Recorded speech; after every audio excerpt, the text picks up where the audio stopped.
이런 음식은 제발 버리세요. 간암으로 가는 지름길입니다. 암이 생기게 되는 여러 가지 이유가 있습니다. 여러 가지 이유 중에서 이런 음식 하나만 잘못 먹으면 간암으로 직행할 수가 있게 됩니다. 장을 일주일에 1번 보다 보면 어느샌가 냉장고에 먹다가 남는 음식들이 있습니다. 아까워서 버리지도 못하고 보관하는 경우가 종종 생기고는 합니다. 특히 야채나 과일 중에 곰팡이가 발생하는 것들이 있어 살짝 도려내서 먹기도 합니다. 그런데 중국에서 곰팡이가 있었던 옥수수 가루로 면을 만들어 먹어 일가족 9명 중 7명이 사망하는 일이 있었습니다. 2명은 살아남을까 했으나 결국 모두 사망하는 안타까운 사건이 있었습니다. 곰팡이균에는 아플라톡신 비일이라는 독소가 들어있습니다. 1급 발암물질이며 발암성이 강한 물질입니다. 간염을 가지고 있는 사람이 먹게 될 경우 간암 발생 위험도가 60배 이상 올라간다는 결과도 있었습니다. 한국에서는 아플라톡신이 쌀과 된장에서 발견되고 있습니다. 땅콩과 땅콩버터 등에서도 검출이 되기도 했습니다. 아플라톡신의 경우 간을 공격하여 간암을 발생시킬 수가 있습니다. 간염이 발전하여 간경화로 이어지고 이것이 다시 간암으로 성장하게 되는 것입니다. 아플라톡신은 끓여도 죽지 않는 것으로 유명하여 가능하다면 곰팡이가 피었다면 버리는 것이 필요합니다. 그렇다면 어떤 식품을 조심해야 하는 것일까요? 첫 번째, 옥수수입니다. 옥수수는 여러모로 사람에게 도움이 되는 곡물입니다. 동맥경화도 막아주고 콜레스테롤도 낮춰줍니다.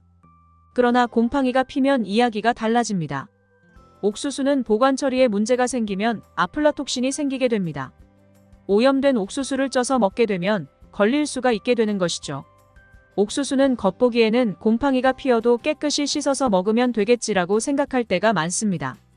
바깥쪽의 곰팡이는 사라졌어도 내부의 곰팡이는 그대로 남게 됩니다. 옥수수를 오랫동안 보관해서 드시고자 한다면 한번 찌신 후에 냉동실에 얼려두고 드시는 것을 추천드립니다. 냉동고에 보관된 옥수수는 1년 동안 보관이 가능합니다. 두 번째, 땅콩입니다. 땅콩은 다이어트에도 좋고 당뇨를 개선시켜주고 피부 미용에도 도움이 되는 곡물입니다. 그럼에도 땅콩을 제대로 보관하지 않는 경우 곰팡이가 마찬가지로 생길 수가 있습니다. 곰팡이 균인 아스페르길로스의 경우 25도나 30도에서 습도 80% 정도가 유지되면 생겨나게 됩니다. 268도 이상에서 가열해야 사라질 정도로 질긴 곰팡이입니다. 그래서 땅콩을 보관하실 때에는 온도 10도나 15도 정도에서 보관하시는 것이 도움이 될 수 있습니다. 만일 땅콩에서 곰팡이균이 보인다면 주저하지 마시고 버리는 것을 추천드립니다. 풋땅콩은 바로 쪄서 먹는다면 문제가 없습니다. 다만 오랫동안 보관하실 생각이시라면 비닐봉지에 넣고 밀봉을 해서 서늘한 곳에 보관하는 게 중요합니다. 양이 많다면 삶아서 냉동 보관을 해야 합니다. 삶아서 물기를 빼고 껍질을 까신 후 비닐팩에 넣어 소분하신다면 1년 동안 드실 수가 있습니다. 세 번째, 견과류입니다. 견과류는 맛도 고소하고 불포화 지방산이 들어있어 여러모로 사람이 꼭 먹어야 하는 식품입니다. 땅콩, 호두, 잣, 마카다미아 등 다양한 견과류를 먹고 있습니다. 그런데 견과류를 구매했을 때 곰팡이가 있다면 바로 버리는 것이 좋습니다. 왜냐하면 견과류에는 지방이 함유되어 있으나 공기 속 산소와 만나게 되면 산패 현상이 나타납니다. 상하게 되는 것이죠. 그리고 관리가 잘 안 된 경우 쩐내가 심각해질 수가 있습니다.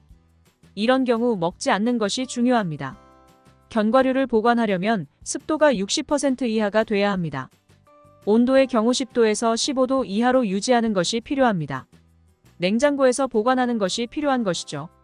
견과류의 경우 냉장고에 보관을 하시게 된다면 1년 정도 두고 드실 수가 있습니다. 네 번째, 빵 종류입니다. 최근에는 건강한 빵들이 많이 나오고 있습니다. 호밀로 이루어진 빵도 있고 건강한 빵집들이 늘고 있습니다. 건강한 빵은 여러모로 건강에 오히려 도움이 되기도 합니다. 정제되지 않고 통곡물 100%인 경우 건강에 도움이 될 수 있습니다. 그러나 빵도 곰팡이가 피었다면 버리는 것이 좋습니다. 식빵의 유통기한은 보통 3일 정도입니다. 냉동고에 보관할 경우 빵은 최대 20일까지 먹을 수가 있습니다. 빵은 겉보기에 곰팡이가 안 핀 것 같아 보이거나 일부만 떼어내서 먹어도 된다고 생각할 수도 있습니다. 그렇지만 곰팡이가 발견된 빵은 바로 버려야 합니다. 이미 전체에 독소가 가득한 곰팡이가 차지를 하기 때문입니다. 5번째 잼입니다. 잼은 빵에 발라 먹으면 그렇게 맛이 좋습니다. 여기에 설탕 없이 건강한 재료로 만든 잼의 경우 식이섬유도 풍부하고 장 건강에도 도움이 됩니다. 그렇지만 잼과 젤리, 요거트 종류는 곰팡이가 생겼다면 바로 버려야 합니다. 일부 전문가들은 과일잼, 젤리는 겉표면에만 곰팡이가 번식하여 다른 것을 먹어도 된다고 말하기도 합니다. 그러나 떼어내는 과정에서 그리고 완벽하게 제거가 어렵기 때문에 버리는 것이 중요합니다. 6번째, 과일과 채소입니다. 비타민C가 많고 간식으로 먹기 좋은 귤은 대한민국 국민들이 주로 찾는 과일입니다. 기분 좋게 한 박스를 들고 집에 오곤 하죠. 문제는 가끔씩 하얀 곰팡이가 피는 경우가 있는데 먹어도 되는가에 대한 고민이 생긴다는 것입니다. 정답은 곰팡이가 피었다면 바로 버려야 합니다. 귤처럼 말랑말랑한 과일들은 곰팡이가 피기 쉬운 편입니다. 그래서 곰팡이가 발견된다면 바로 정리하는 것이 필요한 것입니다. 하지만 모든 음식이 상했다고 버릴 필요는 없습니다. 곰팡이가 있어도 일부 음식은 곰팡이를 제거 후에 먹을 수가 있습니다. 첫 번째로 먹을 수 있는 음식은 바로 딱딱한 치즈입니다. 딱딱한 치즈의 경우 구조 자체가 단단하여 곰팡이가 내부에 깊이 침투하기가 어렵습니다. 다만 곰팡이가 생겼다면 최소 2.5cm 이상은 파내거나 잘라서 먹어야 합니다. 칼이 곰팡이에 닿지 않도록 잘라내서 먹는 게 필요합니다. 두 번째는 단단한 과채류도 잘라내서 먹을 수 있습니다. 당근, 사과, 피망, 양배추의 경우 구조가 단단하게 이루어져 있습니다.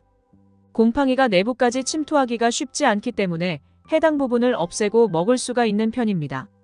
세 번째는 살라미 소세지입니다. 살라미 치즈에 생기는 곰팡이는 페니실린 기반 곰팡이라 할 수 있습니다. 발효하면서 생기는 곰팡이인 것이죠. 오늘은 곰팡이가 피면 바로 버려야 하는 6가지 식품에 대해 알아보았습니다. 옥수수, 견과류, 땅콩버터, 빵, 잼, 채소와 과일 등입니다. 곰팡이가 있어도 먹을 수 있는 것은 딱딱한 치즈, 단단한 과채류, 살라미 소세지입니다. 오늘의 영상이 도움이 되셨다면 지인들에게 공유해주세요. 구독과 좋아요, 알림 설정은 저에게 큰 도움이 됩니다.